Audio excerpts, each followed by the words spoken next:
प्रशांत किशोर चुनाव लड़ी हैं तो कहाँ से लड़ी हैं। प्रणाम, हमारा नाम है जूली रवा, देख रहल बानी न्यूज़ 18 बिहार के चुनाव स्पेशल शो बिहार के मन में काबा।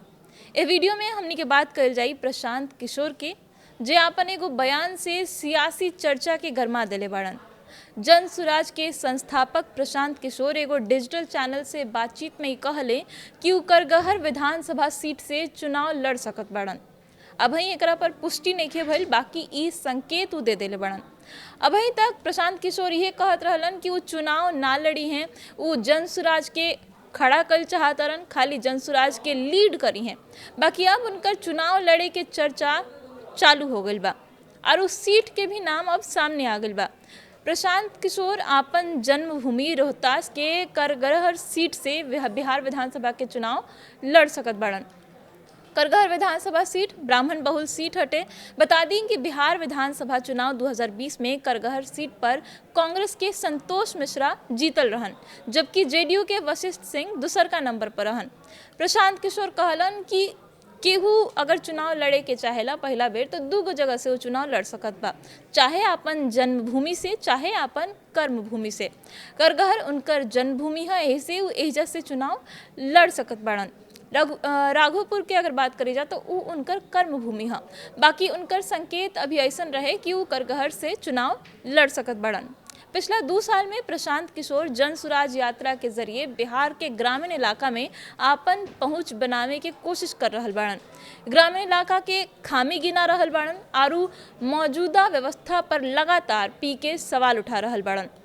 राजनीतिक जानकार लोग के ई कहनाम बाटे कि प्रशांत किशोर के चुनाव लड़ल बिहार के राजनीति में एगो नया समीकरण जोड़ सकता।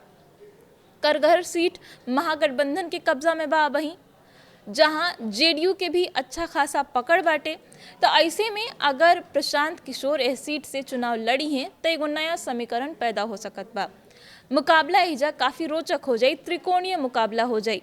बाकी ए में गौर करे वाला बात इहो बा कि अगर करगहर से प्रशांत किशोर चुनाव लड़ी हैं तो तेजस्वी यादव के बहुते फायदा होई, काहे कि तेजस्वी यादव के राघोपुर सीट से चुनाव ना लड़ी हैं और आरजेडी ऐसे फायदा में रही।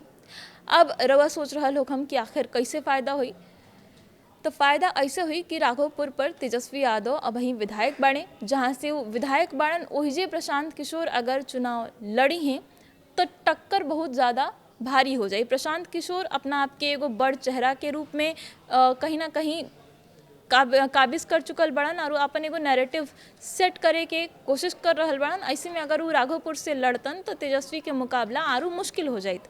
प्रशांत किशोर ई ज़रूर कहलें कि अगर नीतीश कुमार राघोपुर से चुनाव लड़ी हैं तो हम निश्चित रूप से उनका खिलाफ चुनाव लड़म। हालांकि वो इहो कहलन कि नीतीश चुनाव ना लड़ी हैं और अब वो कहीं ना कहीं साफ संकेत दिले बड़न कि वो करगहर सीट से विधानसभा चुनाव लड़ सकत बड़े।